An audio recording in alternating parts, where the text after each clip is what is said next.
Welcome to this explainer. Today we're going to look at the invisible gears that literally turn our entire global economy. It's a massive story, a story of time, capital, risk, and of course, reward. But to truly understand these grand mechanics, we actually don't need to look at complex financial derivatives or giant corporations. Nope, we can isolate the exact same variables by looking at a single, everyday commodity, a banana. So let's get started.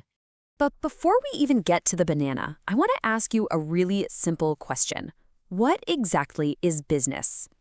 We hear that word literally every single day, right? We walk past businesses, we interact with them. Heck, you might even own one yourself. But if you had to strip it down to its absolute bare-bones core, how would you define it?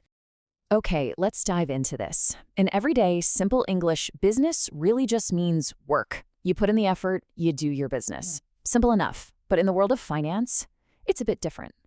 In finance, every single commercial enterprise you interact with ultimately strips down to one of two fundamental realities. It's either trading or it's manufacturing. Let's look at that first path, manufacturing. Simply put, this is the act of making and producing. Think of it as the absolute genesis of commerce. It is the literal creation of value from raw elements. Without a maker taking that initial leap to build something from absolutely nothing, there is, well, quite simply nothing for the rest of the market to sell. To really picture this, let's look at the timeline of a farmer cultivating our banana. On day one, the farmer starts the whole cultivation process, and they take on a total cost of about 5,000 rupees. And then, time passes. The crop just slowly grows. It takes an incredible amount of patience, constant care, and battling the elements. Finally, after a whole entire year has gone by, the farmer harvests the bananas. The result? They earn 10,000 rupees. I mean, just think about the massive investment of time here. A full year of absolute dedication is required to turn a seed into a finished, harvestable product. So, what exactly is the reward for this incredibly long year of patient cultivation? Well, after accounting for things like eating some of the crop and maybe gifting a few, the farmer brings in that 10,000 rupees. You subtract the initial 5,000 rupee cost, and you are left with a pure, hard-earned profit of 5,000 rupees. Boom. That is the manufacturer's ultimate reward for bringing something entirely new into existence.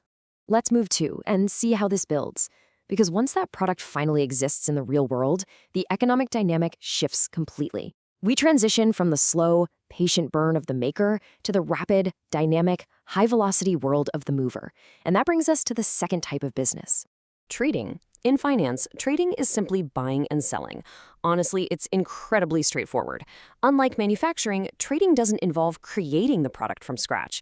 You don't have to wait for anything to grow. Instead, trading is all about facilitating movement. The trader gets the item from the person who made it and puts it directly into the hands of the person who actually wants it.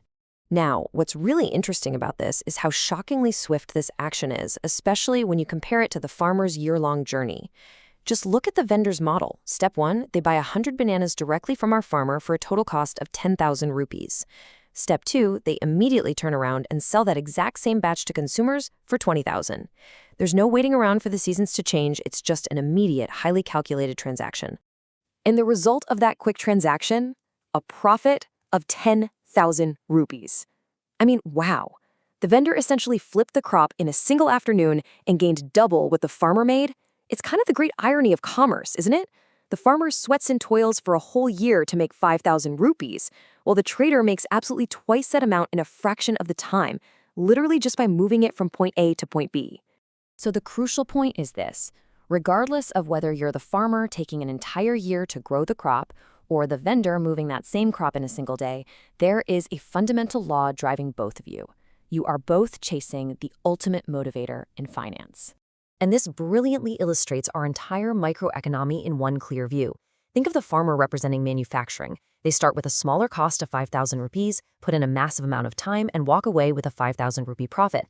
On the flip side, the vendor represents trading. They take on a much larger upfront cost of 10,000 rupees, move incredibly fast, and secure a 10,000 rupee profit. It's completely different capital investments, vastly different timeframes, but they share the exact same core objective, securing that margin.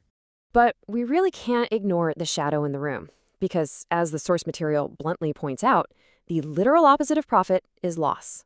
For both the manufacturer dealing with weather, pests, and a year of agonizing waiting, and the trader dealing with market demand and high upfront capital, this risk is just ever present. If the farmer's crop fails to a sudden freeze, or say the vendor's bananas just rot on the cart before they can sell them, that potential profit vanishes into a devastating loss.